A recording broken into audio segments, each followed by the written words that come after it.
अक्सर यह बड़ी समस्या जो है आपको अपने आसपास भी देखने को मिलेगा कि जमीन का, आपको भी पता है कि जमीन का जो दस्तावेज वो दिखा रहा है ना, वो जाली है।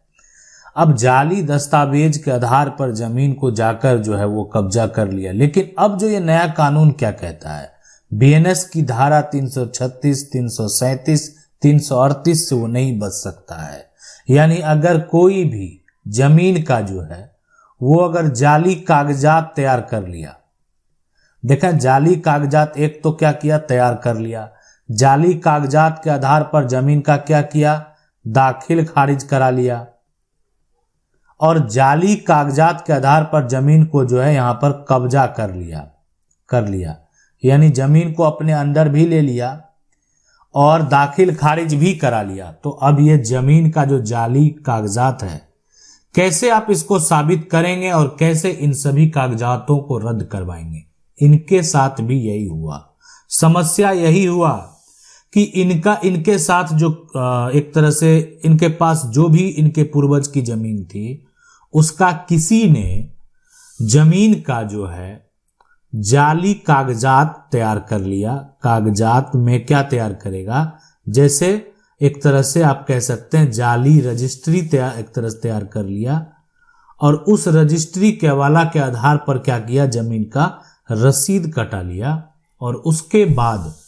जब इनके पूर्वज की मृत्यु हो गई, तब उस कागजात के आधार पर जो है जमीन को कब्जा कर लिया और दिखा दिया कि आपके पूर्वज के द्वारा ये जमीन हमको बेचा गया था। तो यानी जमीन को एक तरह से दखल कर लिया। और इनके द्वारा अगर एफआईआर भी दर्ज कराया जाएगा तो अभी वर्तमान में इनके पास जो दस्तावेज है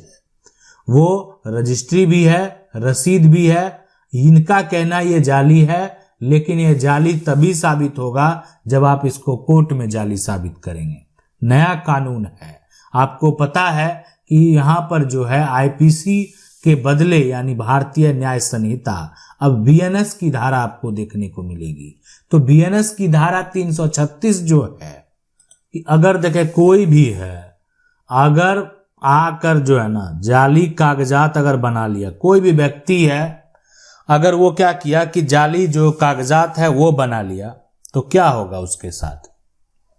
यानी अगर ऐसा कर लिया ना, और ठीक है मान लेते हैं वो जाली कागजात भी बना लिया, जमीन का जो है यहां पर रजिस्ट्री भी कर दिया, जो भी है, तो अब जो है यानी अगर आप उसके ऊपर केस फाइल करेंगे तो बीएनएस की धारा 336 के तहत जो है जो इनकी जमीन को जो भी इस तरीके से कागजात तैयार करके कब्जा कर लिया होगा, बेच दिया होगा, जो भी किया होगा, तो उसको 2 साल तक का जो है सजा हो सकता है। एक तरह से आप देखे होंगे बाकी लोग जो हैं, यानी आपके आसपास में बहुत सारे ऐसे लोग आपको देखने को मिले होंगे जो दूसरे की जमीन को बेच दिए, और दूसरे जबकि बेचने का अधिकार था ही नहीं, फिर भी बेच दिया गया। तो ऐसा अब अगर कोई करेगा और उसके ऊपर जो है अगर ये आरोप लग गया,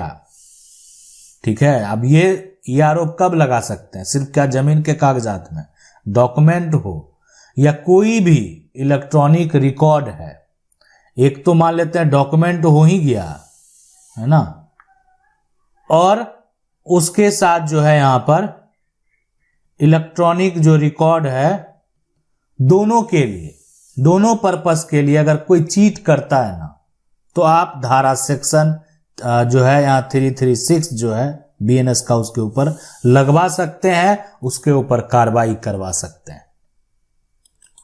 अब आप कहेंगे कि कागजात जो इनका तैयार किया गया ना, तो इनका कागजात तो तैयार कर दिया गया, लेकिन क्या कागजात तैयार कराने में जो सरकारी यहां पर है ना, सरकारी, तो सरकारी जो है यहां पर कर्मचारी, ठीक है, या कर्मचारी के अलावा सरकारी अधिकारी भी हो सकते हैं, ऐसा तो नहीं है। अब सरकारी अधिकारी के द्वारा गलत करके जो है इस जमीन का गलत तरीके से आप कह सकते हैं यानी म्यूटेशन कर दिया गया, या ये भी हो सकता है कि जमीन की रजिस्ट्री कर दिया गया, जो कि नहीं होना था।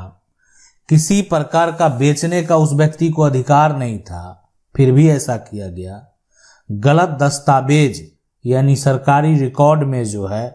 यहां पर छेड़छाड़ किया गया, तो अब ऐसा अगर किया जाएगा तो ऐसा क्यों किया जाएगा? तो होता है ना, आप सुने होंगे आसपास में जो है ना कि पैसा लिया, एक तरह से जो सही है उसका म्यूटेशन जो है वो रिजेक्ट, और जो व्यक्ति गलत है उसका म्यूटेशन हो जाता है। कहीं कहीं ऐसा भी होता है, बहुत जगह सारा प्रक्रिया सिस्टम जो है वो सही भी है, और कहीं कहीं आपको भ्रष्टाचार जो है वो भी सुनने को मिलेगा।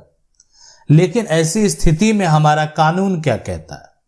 बीएनएस की धारा 337 है, नया कानून है, और ये कानून जो है ना अब, यानी अगर गलत किया है और आपको पता है कि अब गलत साबित कर सकते हैं, यानी जो अधिकारी कर्मचारी गलत किए हैं ना, और आपको पता है कि ये तो साफ दिख रहा है कि गलत हुआ है, हम तो गलत साबित कर देंगे, तो अगर ऐसा करेंगे ना,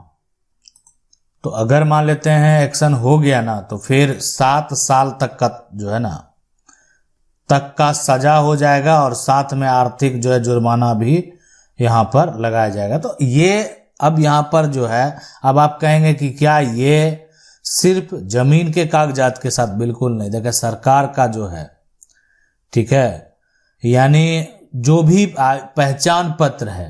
पहचान पत्र की अगर बात करें कि अगर गलत आपका कोई आईडी तैयार कर दिया, आधार हो या कोई सर्टिफिकेट आप बनाते हैं